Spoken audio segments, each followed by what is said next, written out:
Dahil good mood ngayon si Queen of Vlog, ayan. Tamang pakit muna tayo dito sa camera ko. Nag-cutics pala ako kanina guys. Alam yung kulay ng cutics ko, kulay pink. Mahilig kasi ako sa color pink, ayan. Kulay pink. Kasi yung mukha ko kulay pink siya kasi nagko-collagen ako. Ayan, medyo medyo maganda yung pakiramdam ko kasi gawa nga ng okay na yung okay na yung pasa-pasa ko dyan sa mukha yan. Kung nakikita ninyo medyo clear na yung mukha ko, maliwalas. Ayan, parang wala nang problema sa Queen of Vlog. Ayan, yung kabilang side ko na lang talaga yung yung kabilang side ko na lang talaga yung problema ko. Pero patuloy ko pa rin yung ginagamot. Ayan.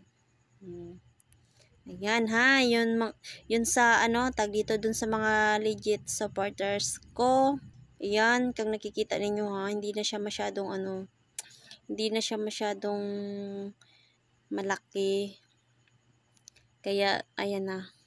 Dami kasing nagtatanong sa akin, pati din yung mga ibang pinsan ko, sabi nila kung okay na daw yung mukha ko. So hindi ko nasagot ng mga kahapon kasi gawa nung nag-vlog ako dun sa park about sa Father's Day.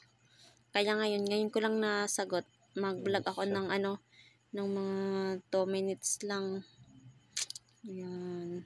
Mamaya bibisita ko sa mga bahay nyo. Kaya mag-iwan kayo dyan ng bakas. Paano ko kayo babalikan kung hindi kayo nag-iiwan dyan ng bakas?